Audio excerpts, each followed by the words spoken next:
Hello, family members. Hope you're having a lovely day today. I wanted to talk to you today about romance.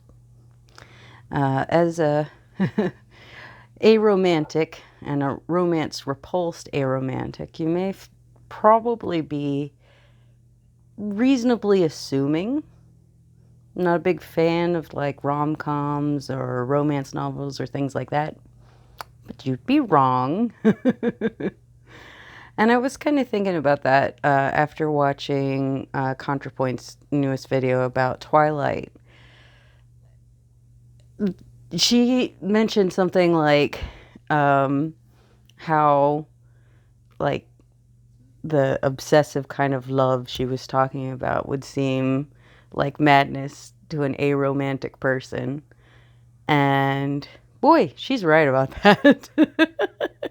It does seem like madness to me, absolute madness. And so, yeah, you might be wondering why it is that I would like romance in fiction, at any rate. Well, all I can say is when I was a little kid, I read all the time. I mean, literally all the time. I literally got in trouble at school for reading too much. I would read ahead in my textbooks. You know, when I knew what the teacher was talking about, I'd just go ahead. Like, I read all of the English textbook. I read Shakespeare while, I was supposed to be doing something else, I'm sure. But, that's me for you.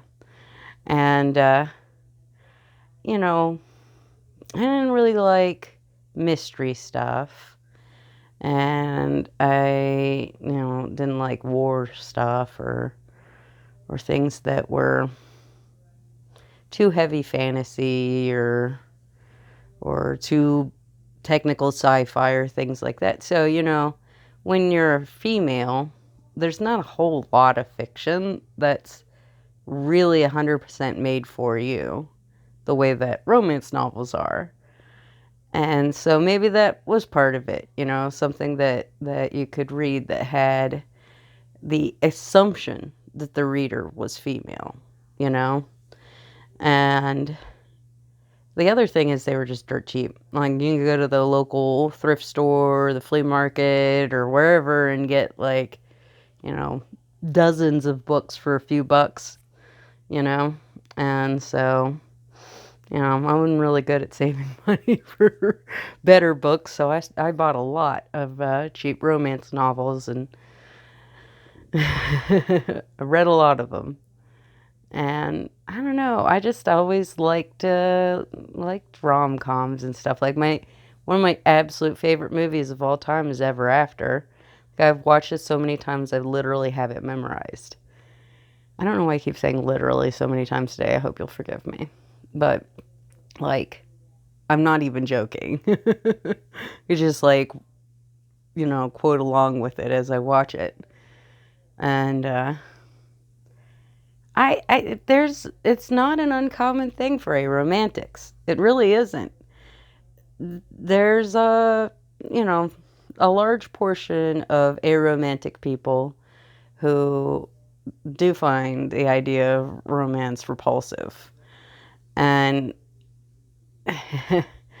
for me, I find it repulsive for myself, but not for other people, which, that's aegoromantic. But I always refer to myself as aegosexual and aromantic. And I kind of thought about that, why that was. And I think the idea of being, I'm sex neutral and romance repulsed for myself. Now, sex neutral within, like, the aspec community, you have sex repulsed, sex favorable, and then sex neutral. If you're asexual, you may just enjoy the physical pleasure of sex. You might not have any, like, sexual orientation or desire for sex in that sense, But, I mean, physically pleasurable things are physically pleasurable. And so some people like that. Some asexual people find the entire idea completely distasteful, and those are both completely normal parts of the aspec community. And then there are people in the middle like me that I'm like, eh, I can take it or leave it. Whereas when it comes to romance, yeah, it just never feels right for me, ever, So it's interesting to have the experience of finding romance for myself like icky. And yet just loving to invest myself in those stories of people getting over their whatever boundaries, the barrier, like ContraPoint talks about in her video, watching those barriers fall. I don't know, there's just something really appealing to that. And of course, everybody wants that fantasy of feeling important. I think for me, like, I have a very strong empathetic streak. I mean, a lot of people say that, but I mean, like, I can't watch horror movies or things like that because I cannot stand to watch other people get hurt. Like, I just vicariously experience their pain. And I really like watching YouTube videos of ASMR massages because I vicariously enjoy watching pleasure.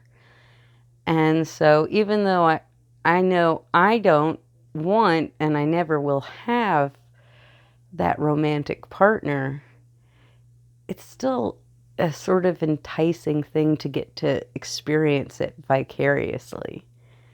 To experience what it would be like to be like the most important person in another person's life. I'll never have that. I mean, I'm sure I won't, because the way that our society works is your romantic partner is your number one, undisputed. And since that's not going to be a thing for me, that's just not going to be the way it is. I might be someone's close second, but close second is a big difference between that and number one. And so, I don't know, getting a chance to step into the shoes of somebody who does get that experience, especially because I can relate to a lot of heroines in female romance fiction, in that they're usually, people who see themselves as relatively ordinary and who get swept off their feet by someone who they thought was out of their league. Like, who doesn't love that? Like, that's an interesting fantasy dynamic for me to see and experience vicariously over and over again. And I know that that's not a universal aromantic experience or even a Aegoromantic experience.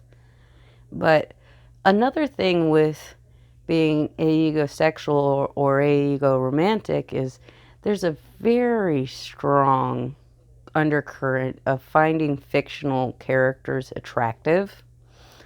And so that kind of goes along with fiction, right? I'm not sure where that element of it comes from, but it's certainly a common thing. Anytime that you're in an aspec space and someone brings up aegosexuality or aegoromantic people or whatever, that's always a discussion. Do you guys find fictional characters really attractive too?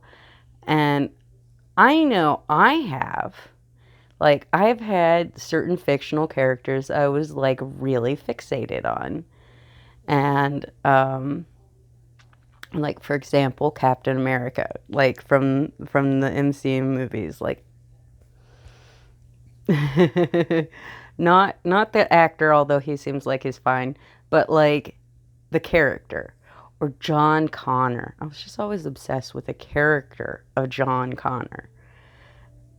And so, like, I don't know, maybe that's as close as I'll ever get to feeling that towards a person. And maybe that's because, like, on subconscious level, I know these aren't real people. And so there's no threat that they would ever reciprocate any sort of interest that I had in them. And maybe it's because they can be whoever you want them to be. You know, when you're talking about something that doesn't exist for you, romantic attraction, somebody who's not a real person, maybe that's a little easier to imagine because they're not real. That who they are is flexible and they can fit whatever mold you need. But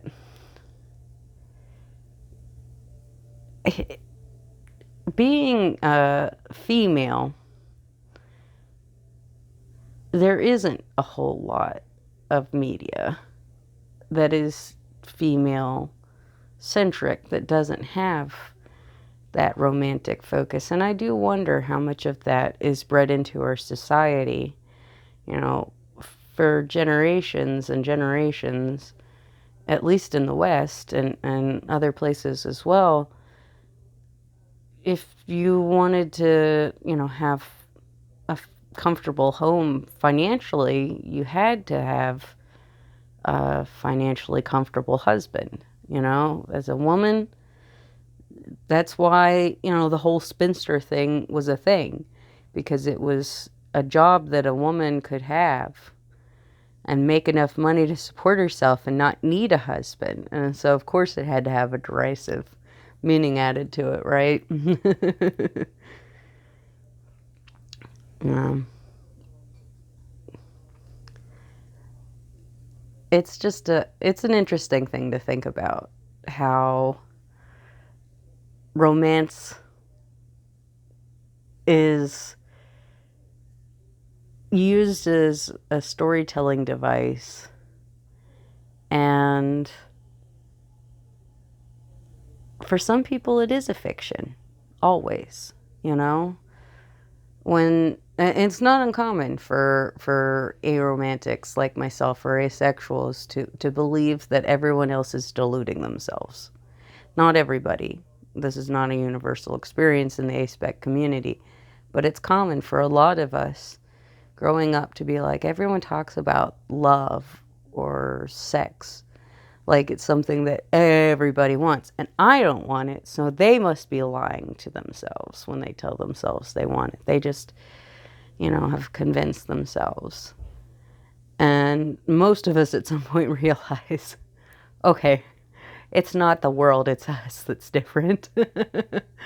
But, people who are aspec and isolated from our community and don't get that chance to have that realization, there are people out there who are aromantic or agosexual or asexual or any of that, and they don't feel this way, so they really seriously will go through their whole lives thinking it's fake, And that's an interesting thing to me as well, because there's a part of society that's extremely interested in romance, and there's a part of our society that is completely jaded and dismissive of romance.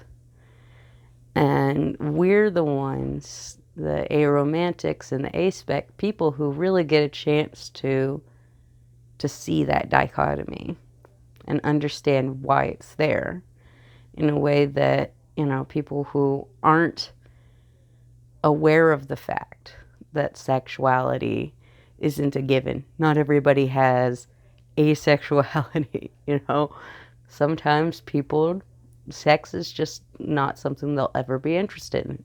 Some people, romance is just not something they'll ever be interested in. Sometimes that interest can be extended to other people, vicariously. Sometimes it's just not there ever. And I think it would be really beneficial to society if they could see that and understand that, romance novels aren't just for people who want to fall in love themselves. Sometimes it's a fun story to read. Oh. Anyway, I'm sure I rambled on far too long about this already. So, anyway, take care of yourselves. I hope you have a lovely week. Bye.